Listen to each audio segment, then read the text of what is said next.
Society! Welcome back to my channel, May Between the Pages. My name is Taylor, and today we're going to be doing a more like chatty sit-down video where I want to talk about the different types of buying habits those of us on BookTube have.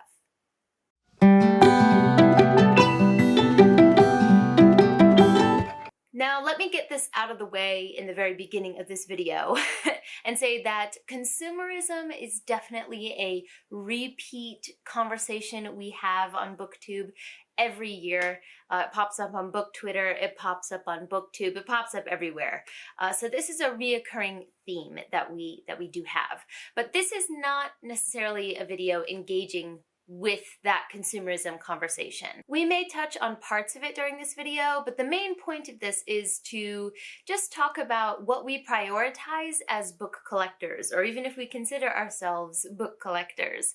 Because I really find it interesting when I look at the collections of those that I'm friends with in this community, even if we have the same tastes, the way that we prioritize like growing our collection and what we want to be part of it, it's so different and unique. And so I thought I would share where I am currently and what I do currently. And then I would love to hear from you guys in the comments whether you follow some of the same patterns as I do, if you've recently changed, how you decide to collect. I'd love to hear from you guys.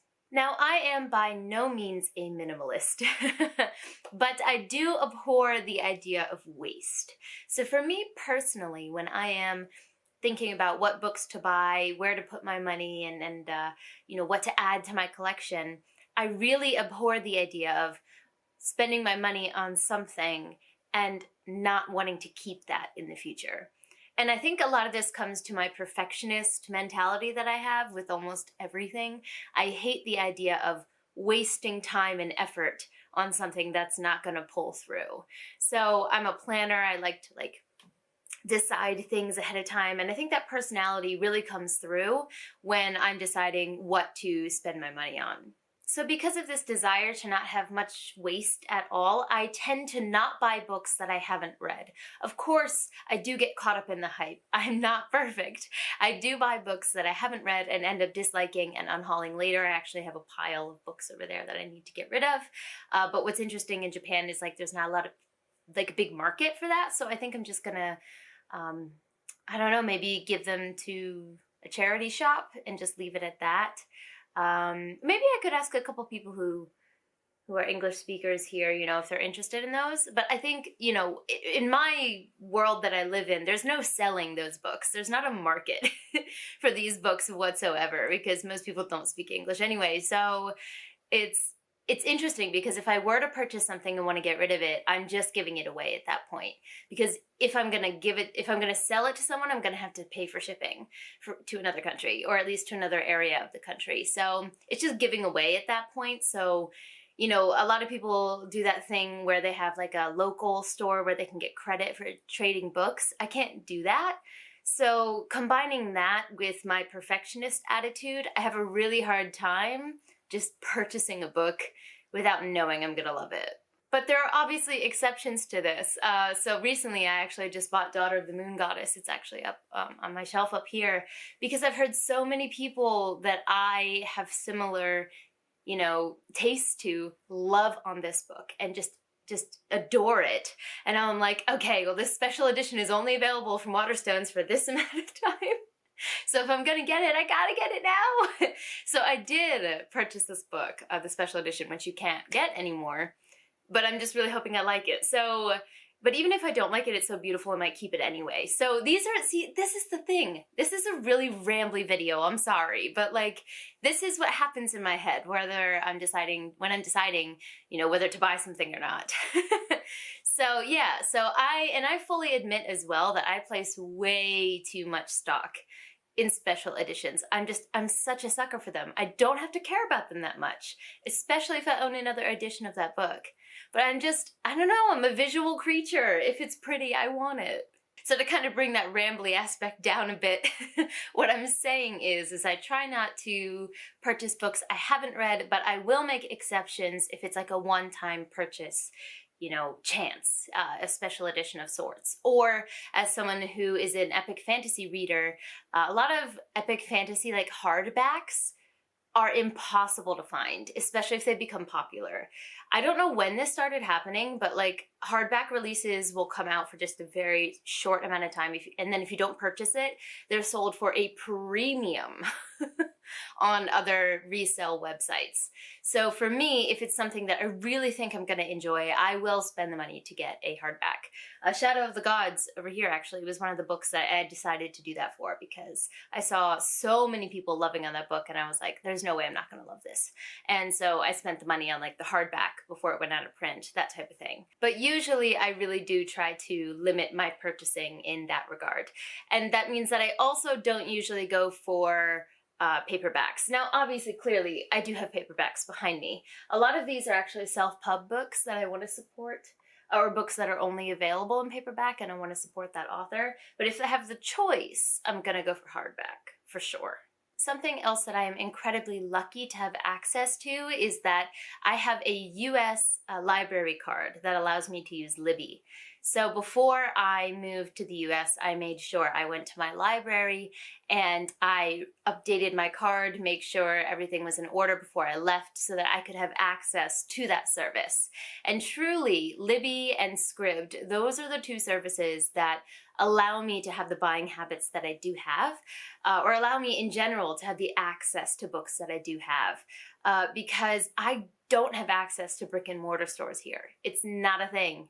It's not a thing. Maybe if I went to Tokyo, there would be some, or maybe Osaka, but where I live in Fukuoka, there's, like I said earlier, there's not a market for English books. So brick and mortar stores for new releases, it's just not a thing. And so having Libby and Scribd available to me to pick up an audiobook or a digital version of the book before I decide to spend my money on it, it's been invaluable to me. And I'm so thankful that I have access to those services. And I have found books that I wouldn't have spent my money on otherwise, right? An example of that might be down here, it's within my reach, so I'll pull it out, but The Seven Husbands of Evelyn Hugo. I recently talked about this in my Books That Surprised Me video, because this is so far out of my wheelhouse, but I just heard so many people talking about this and how much they loved it, and I was able to give it a try through Scribd, and I loved it so much that I decided I need a physical copy of it. That's another thing actually for me personally, is ebooks don't feel like I have a book in my collection, which I know is like complete bullshit. Like there is no basis for that feeling except for that I'm a visual creature and I like to be able to look at something and be like, I have this, because ebooks are 100% valid. But somewhere in my brain, it doesn't feel like it's part of my collection unless I purchase a physical copy. So I'll get like ARCs and stuff via ebook and they are invaluable to me. I'm so appreciative that I can get those. But if I love the book, I will go and purchase a physical copy to have for my collection, because it just doesn't feel real to me if it's in my e-reader. Like, I don't know how else to explain that. It is real, I know it is. But maybe I just like the smell of pages, I don't know. Or maybe I'm just vain and a visual creature. But yeah, I will purchase a physical copy of a book that I adore rather than only have it on my Kindle. Another thing I tend to avoid, which I think goes back to my desire to have like not a lot of waste in my spending habits, is that I don't really apply for, that's not the word I'm looking for, I'm not interested in book subscription services most of the time. Because I don't care about the little knickknacks. Like, sure, you know, blankets and mugs and stuff, they're cool and they're cute, and don't get me wrong, but I feel like those things are just gonna amass in my house like every month, and there's no way I can use them all. And so for me, that's overwhelming and it's not something that I really want. Also, the books are a surprise, which can be a positive for some people. But for me, I have very limited shelf space. You know, I may be moving across the ocean in the future, and I just don't want any extra books that I don't particularly, you know, desire. However, I did recently make an exception for the Broken Binding subscription because it's only a book, and it specifically focuses on special editions of epic, like, adult fantasy. And there's nothing extra with it. So you pay for the book and the book is sent to you every month. Now, the book itself, like what the series is a surprise, but you're allowed to skip one series every year. So it just seemed perfect for me, honestly, and I decided to go for it. And I am excited because the first series is actually the first Law Trilogy by Joe Abercrombie, which is a series anyway, that I've been dying to try, but I just haven't made time for it. And this is one of those cases where I haven't read the series, so I would usually be a little more cautious with this. But it's something I've wanted to pick up for a really long time, and the editions are beautiful, and so I'm actually excited because I think this is gonna get me to read the series finally. So, you know, I made an exception in this particular case because it's kind of more of a bare bones, you pay for exactly what you want kind of subscription service. But yeah, when it comes to like Owl Crate and things like that, they've never really pulled me in. Now, my buying habits may very well change in the future if I have access to more casual shopping where I can just go with friends to an English bookstore and pick up books. I think I'm much more likely to purchase books I haven't read or I'm excited for, things like that, before I've read them. But just the current state of my life, the cost of shipping, and just the availability that I have, this is the way that I'm functioning right now. And you know what? I really like it. I think it's working for me. So I know this is very like a chaotic and chatty video, but I just wanted to sit down and chat about this a little bit because I feel like I said, a lot of people, even who have similar tastes to me or live in similar situations to me, have different priorities when it comes to growing their collection. I would just like to finish this video by posing some questions to those of you watching, and I would love to see your answers down below. First off, if you have any of the same habits as me, I'd love to hear. But the first one is, do you care about special editions? Maybe too much, like I do, or you don't really care at all and a normal paperback is totally fine for you because the inside is the same, which is also very valid and honestly better for your wallet.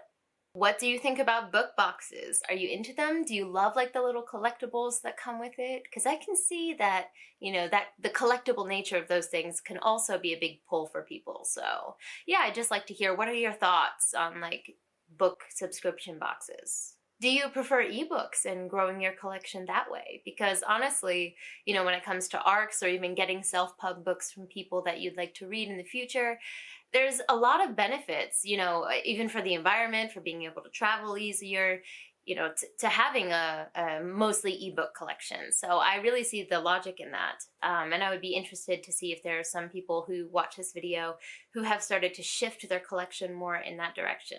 Kind of on the same note, are you a hardback stickler like me? Not stickler, but do you prefer them to the level that I do, where you'll like go out of your way to purchase them when they're first released?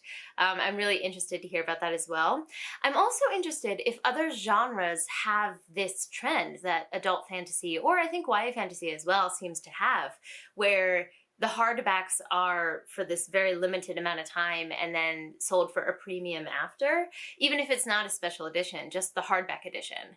Like another example might be Foundry Side. I have the hardback edition above, which I happened to purchase when it first came out, but apparently that is like so hard to get now. So, you know, there's a lot of examples of that. The Brandon Sanderson UK editions are another one. So I'm curious if you are a reader of another genre. Do other genres have this issue, or is it usually just kind of you just buy the format you prefer? I don't know. I don't know if it's just fantasy. Sucks though. Really does. Like I said earlier, sorry for the like scatterbrain nature of this video, but these are thoughts that I just wanted to get out. And I would love to hear, you know, your guys' answers down below. Don't forget to like, subscribe, and click that bell. I'd love to have you as part of this community, and I appreciate it. But for now, I'm gonna head out. Johnny!